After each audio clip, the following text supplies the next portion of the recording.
I want to pull this story from the New York Post. White House, big tech colluded to censor misinformation. Lawsuit. Good. Yeah, New York Post, you can just show the emails that came out showing that they literally did it. This is crazy Who's stuff. filing the lawsuit? A bunch of people. I think it's Gateway Pundits involved. The state of Missouri is involved. I think that's the lawsuit where this is coming from. This I just had Jen and Eunice on my show, and it hasn't even come out yet. But I'm going to look up her association because she is a co-plaintiff with 2 attorneys generals on this. Cool. And this discovery is more like, we knew this was happening because the White House was actually saying it from the podium, and right. Biden was saying Facebook is literally killing people. So this is not actually news, except they now have documentation that there was a ongoing coordination process where the government was dictating to tech companies what they were allowed to say and what they were demanded to take off. And it's now time to sue Facebook into oblivion. Anyone. So you need to look at the emails and look at the stories.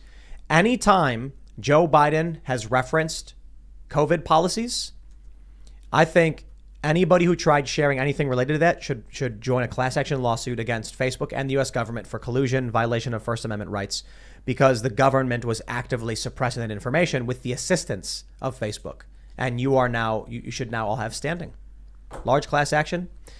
That would be fantastic. I'd be involved in that. I remember posting in 2020 about some COVID stuff, about some documents, and after that, totally blacklisted. Yeah, and there no notice that it happened. I just started getting 3 likes per post after that, and now I'm sure my page is in some kind of YouTube blacklist. took down 500,000, probably more than that, videos that had to do with COVID stuff, and then changed their policy and didn't put the videos back up. There is an obvious censorship element to this that they are not willing to answer for. Okay, so I just want to fill in the blank there. The Jen and Eunice, who's with the new Civil Liberties Alliance, and they are representing Jay Bhattacharya, one of the signers of the Great Barrington Declaration, Martin Kulldorff, a couple other guys, and they have joined the Louisiana, Missouri Attorneys General on this. And I think it goes to the Supreme Court. Louisiana? Yeah. Oh, wow. I thought it was Missouri. Is it Missouri? 2. Missouri and Louisiana. Yeah. Wow. Yep. And this is going to be big. I think it's a big deal. And God help us, we need to save the First Amendment. I still think that matters.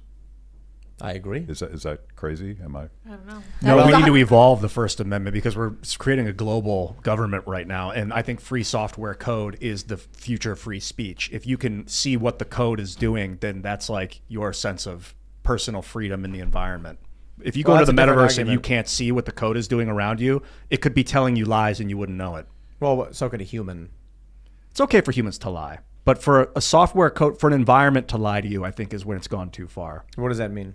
Like if there's blatant lie propaganda, like if there's signs around you that are telling you something happened when it didn't. Yeah, that's the metaverse I'm talking about. When you're in VR, when you're in that's just an space. image posted by a person.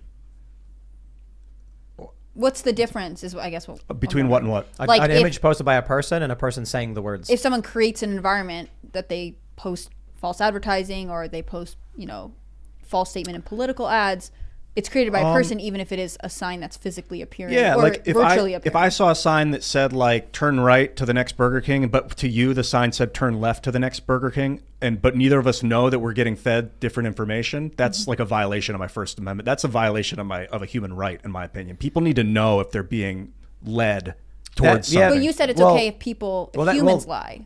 Why is that? Technically, you could lie to me. If you have an algorithm that's decided you should go to Wendy's and you should go to Burger King, and it's automatically doing it, we should know that machines are doing that to us.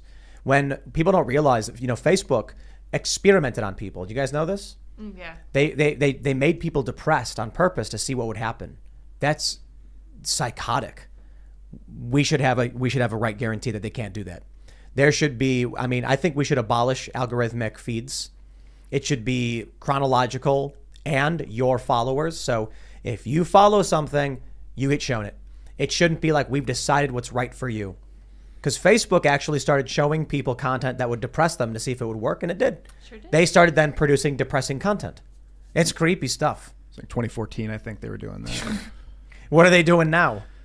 Oh yeah, exactly. Mark Zuckerberg I think he's big time into psychology. That's a big part of what this is for him, is a psychology experiment. I mean, he said that pretty openly, that he loves experimenting on the human psychology. I don't want to put words in your mouth, Mark, but you've alluded to that fact. I think he was in college for psychology at the time that he was building Facebook.